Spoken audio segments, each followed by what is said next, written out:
poco, como digo, no es la búsqueda del rastreo, porque no soy detective salvaje, para hacer una investigación de lo que era literatura política, ni una responsabilidad política de un escritor, sino simplemente, es lo que pasa también, por ejemplo, cuando dicen literatura homosexual, literatura indígena. La escritura en sí no es homosexual ni indígena, es la lectura que uno hace. Yo puedo hacer la lectura homosexual de Lin, de quien sea, y lo voy a encontrar seguramente, porque es la lectura lo que hace el dispositivo político, lo que estoy rastreando, lo que busco. Puedo encontrar indigenismo en el rapado, no sé. O sea, como lector yo tengo la libertad y el espacio para encontrar lo que yo quiera en donde yo quiera. Y eso es el gesto que se hace al hablar de identidades culturales en la escritura. Literatura indígena, literatura política, literatura mapuche, vietnamita, lo que sea. Entonces esa es un poco la pregunta que se abrió y que intenté abrir, y que claro, son estéticas distintas. Como dice Leonardo, así como, claro, yo pienso en Paredes, en Diego, Ramírez, la hora que sea, pero claro, son cinco pelagatos, pero hay un corpus enorme de escritores que siguen teniendo, Luis Andrés que está presente, son unos poetas que tienen otra afiliación, y por eso digo, o sea, como no hay confrontación, novísimo 90 o 2000, 80, nada, no hay confrontación, la historia no es empatable, aquí no estamos empatando ni estamos ganando por puntos, ni siquiera, sino que es simplemente la lectura de lo que yo leo como o sea, la lectura de esa creación de ese sujeto político, en el cual, como para volver a la pregunta de Rodrigo, eso me he olvidado, la épica, épica economía, o sea, Bertolt Brecht me parece súper épico, y el tipo no hace grandes elegías, nada, es como, la épica en realidad, uno hace una épica por un asunto de una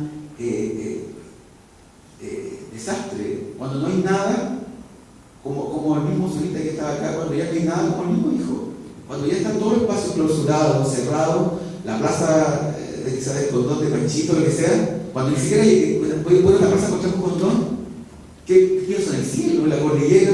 Es un poco eso, yo creo, las épicas no dan cuenta de los logros de una época, sino que dan cuenta de lo que pudo ser.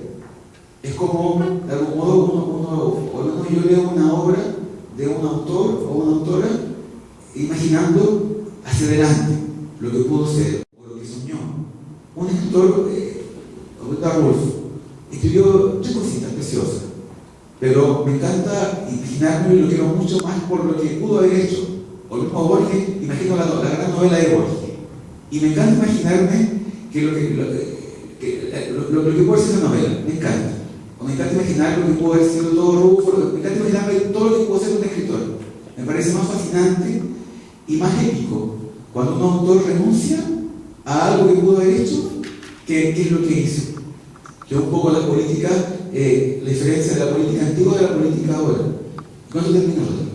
Que me miren, me lleva susto y a veces que tengo que callarme.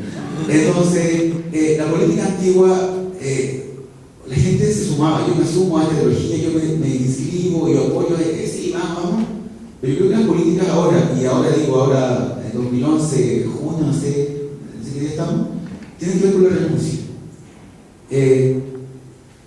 Yo ya sumarse, yo vengo saliendo de una cosa política así como juvenil, así súper decepcionado. Entonces, yo me doy cuenta de que realmente lo político hoy es la renuncia.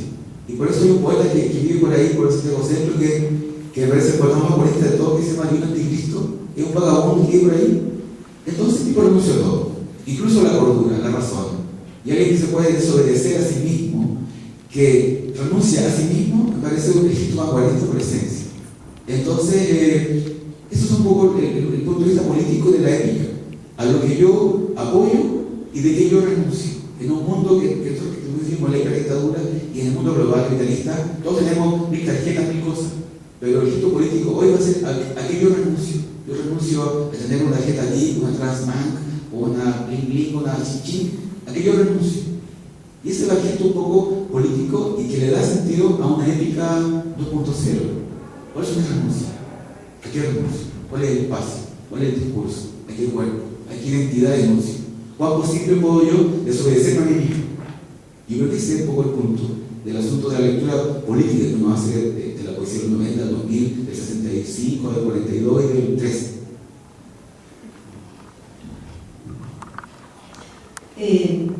Bueno, retomando un poco el sentido de la épica de la cual está hablando Héctor, quizá lo que él anhela y lo que creo que sí fue la cuestión traumática de la cual hablaba, la cuestión melancólica, es ese sentido también de ese vacío después de la caída del muro de los grandes relatos, el sentido utópico, ¿no? El sentido utópico de cualquier manifestación artística, incluso el sentido utópico del ser humano. O sea, ese sentido, la economía sí tiene que ver, no es que no tenga que ver, sí tiene que ver, porque en una economía que ha atrapado, ¿no?, todas las manifestaciones que podían representar ese espacio utópico, y cada día tú planteas una cosa, planteas otra cosa, y la ideología que está, digamos, que se presenta como algo que no existe, ¿no es cierto?, la atrapa, ¿no?, la engancha, y entonces,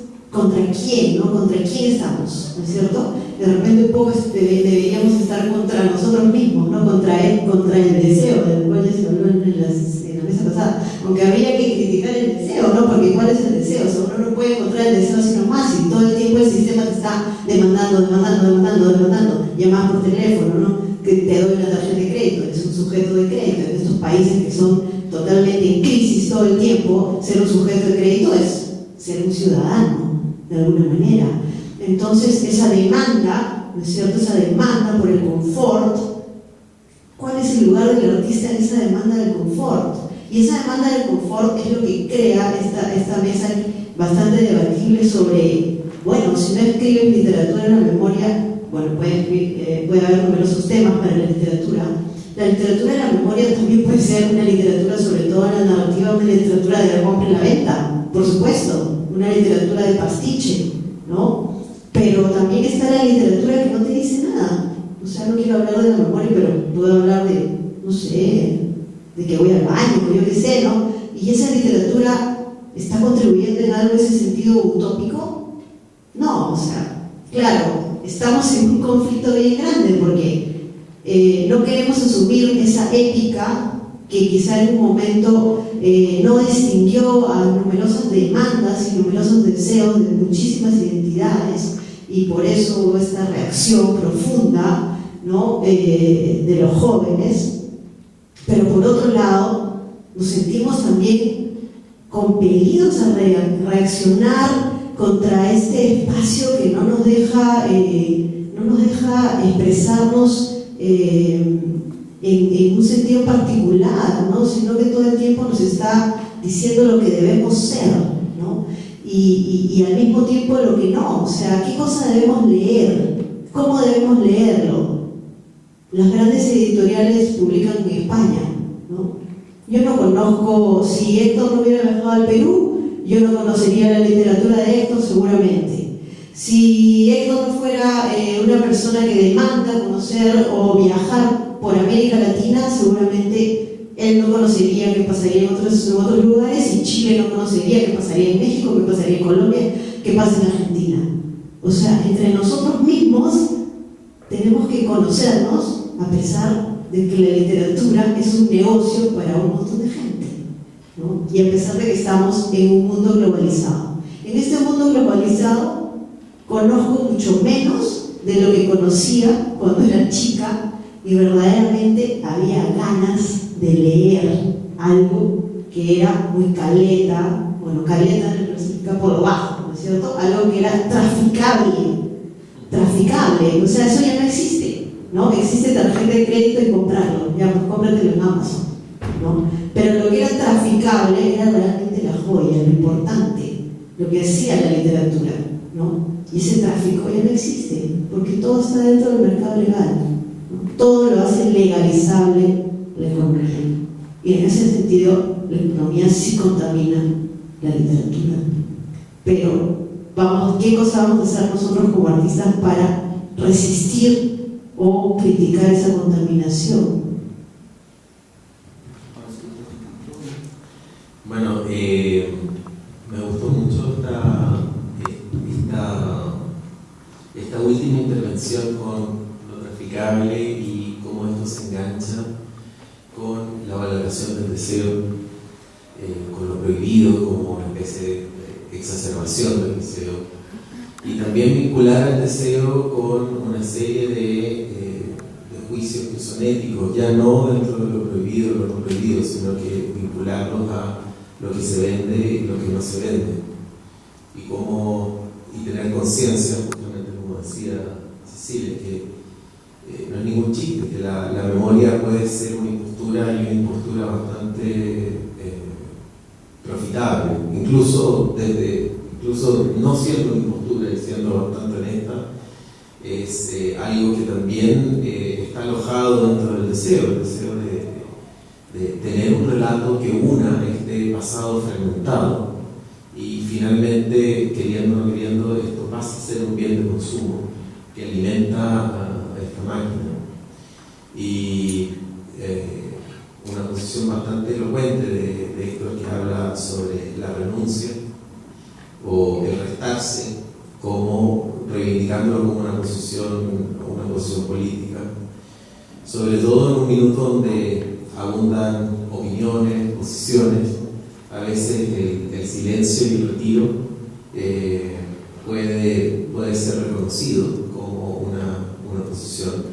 Ahora está muy interesante también afirmar eso, y luego también afirmar un cariño hacia el lenguaje a tal punto que no se le restringe, no se le limita, pero quizás también se le puede hipertrofiar. Y eso ahí se distancia con esta búsqueda que señala Hernando Sangüesa, de buscar distintas expresiones, ampliar el tono, el timbre, la perspectiva, y también las búsquedas, incluso más allá de nuestras propias tradiciones. Por eso menciona, digamos, la traducción, menciona también la lectura. Y quizás una cosa que aquí une en esta diversidad y disenso es lo que se puede llamar la actitud vanguardista. O sea, ahí está quizás la diferencia. La vanguardia que busca fundir la vida con la obra, y la desconfianza de la vanguardia que necesita separar la vida privada de la creación artística.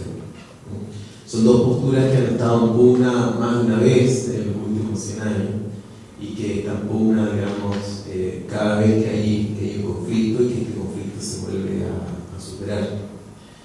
Por cierto, estamos en una mesa que ninguno de los de acá puede decir, digamos, sin causar ningún problema, que siguen siendo autores jóvenes, pero ninguno acá es un autor viejo. Son todas obras que están todavía en plena formación. Yo no sé en qué minuto podríamos ya señalar y decir que aquí estamos frente a una obra madura. Todavía estamos frente a lenguajes que se están cuestionando, reinventando, y dentro de esa observación es muy útil reflexiones como esta, incluso aunque terminemos discutiendo en la trastienda del kiosco o enfrentados en torno a este problema de la memoria. Bueno, muchas gracias a Victoria, a Héctor, a Cecilia y a Leonardo, y también al público presente.